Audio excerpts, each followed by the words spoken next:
Diane looked quizzically at the milky white covers of the book she'd found in the park. The cover had no words, only a black bordered rhombus divided into a white and black half by an S-shaped terminator. She turned the book to the side, and on the spine, there was only a date, February 22, 2022. Yesterday, she observed. She was very observant, indeed, and very curious.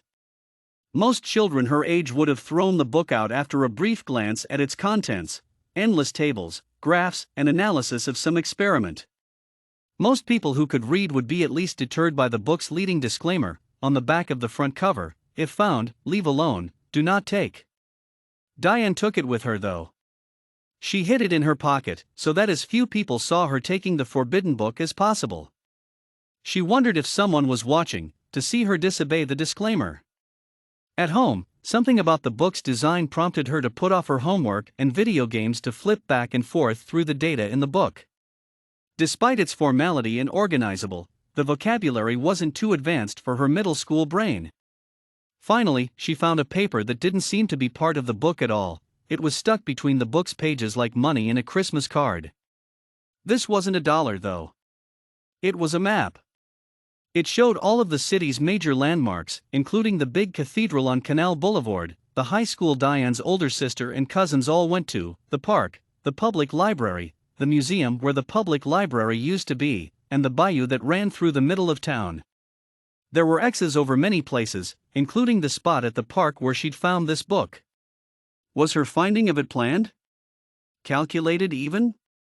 The need surged through Diane to find out exactly what her curiosity had gotten her into.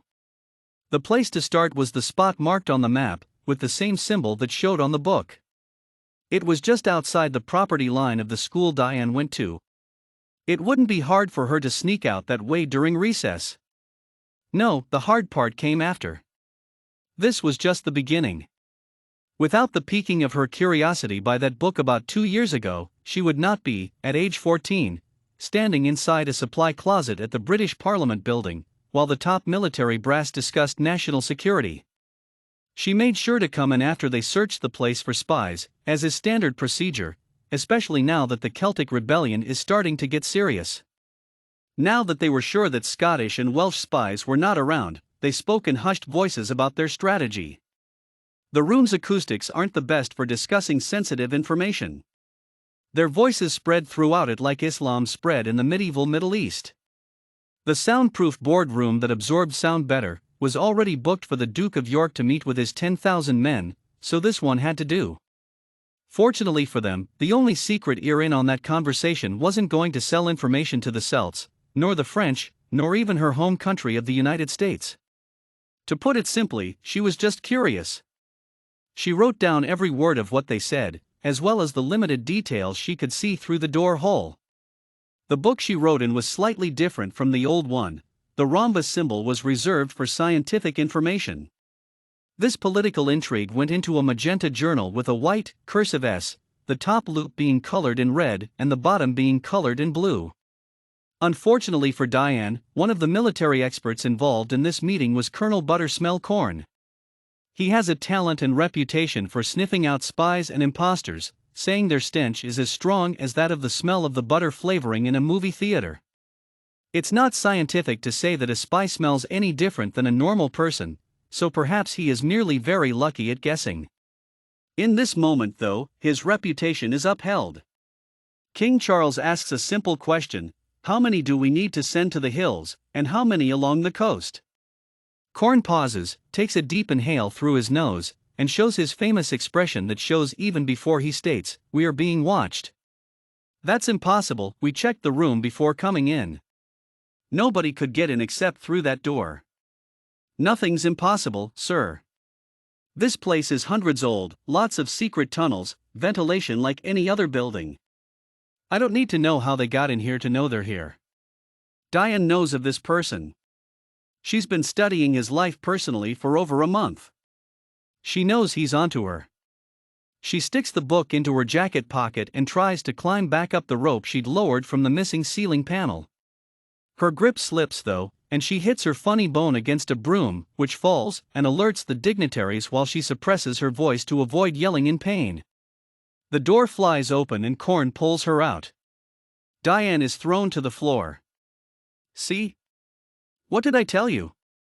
Smelled her from a mile away. Celtic spy.